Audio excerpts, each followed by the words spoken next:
Hey guys, you're watching Let's Talk About Prepping. Happy Pi Day. There has been a thing going around for men's mental health, show us your steak.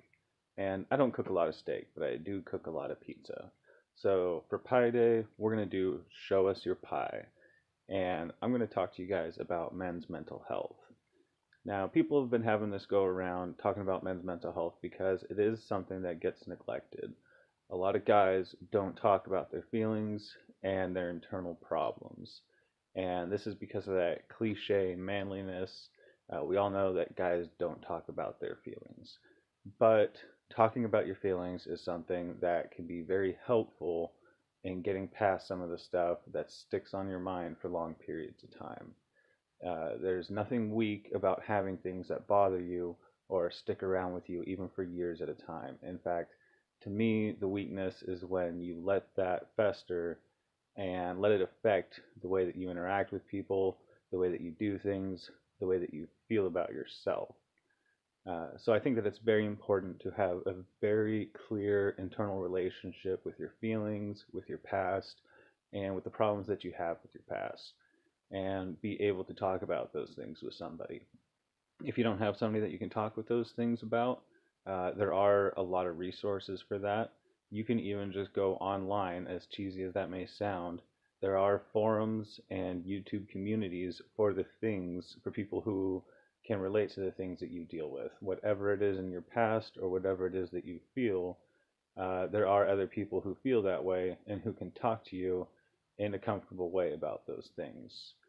But it is very good to have people in your everyday life who are familiar with the things that you deal with, whether that's a significant other, a family member, or a close friend. There are ways that you can talk to them, even if you don't know how to broach the subject.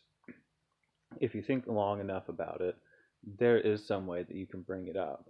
Hey, there's something that I think about a lot. Most people, if they're a good friend, are not going to make you feel bad if you make it clear that what you're about to talk to them about is something that's important to you and something that affects you a lot.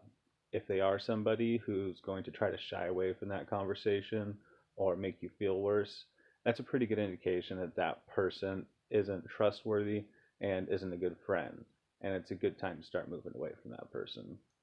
I think that it is very important to have open and frank discussions with the people that you spend a lot of time with who are constants in your life. And in the prepping community, I think that this is doubly important.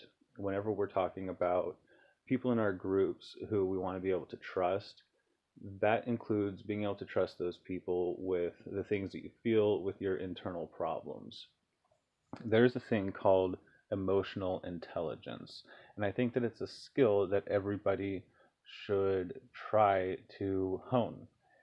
Being able to be aware of how other people are likely to feel about something and being able to communicate intelligently about feelings and things like that is an important part of being an adept social person. And again, as preppers, we talk a lot about situations that are going to be very high stress and very traumatic. And a lot of people in our society are not used to trauma or a lot of the things that we're going to be dealing with if emergency situations do happen. And so it's very important to be emotionally intelligent, especially if we're talking about men, because I do believe in the traditional sense that men will be expected to be a pillar of strength for the people around them. And if we are unable to talk to people about feelings, to be able to communicate clearly and intelligently about the things that we feel and the things that we've dealt with, it's going to be very hard to relate with us from the perspective of other people if we seem cold and unfeeling.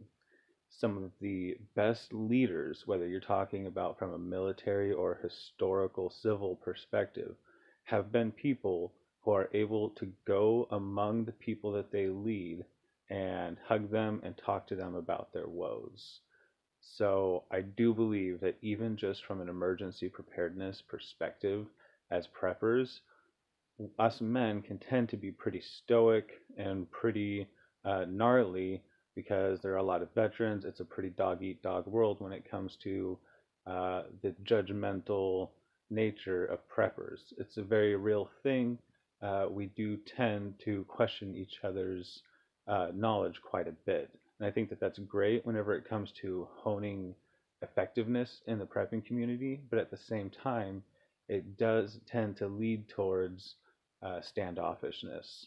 And that's not very good because in a lot of these emergency situations where we're needing to deal with groups, that's not going to be the way to go. So I think that it's very good that people in the community have been talking about men's mental health and getting people thinking about being clear up there and having a clear thought and feeling process so that that's not one of your problems when the balloon goes up. Anyways, thanks for watching, guys. I hope that this has been interesting, and I hope that it gets you thinking about men's mental health. If you feel like you're pretty clear, then go talk to somebody. We should definitely be friendly and be open to each other and be people who other people can feel comfortable talking to. Anyways, thanks for watching, guys. Stay tuned with us talk about prepping for normal videos. Stay safe out there and happy Pi Day.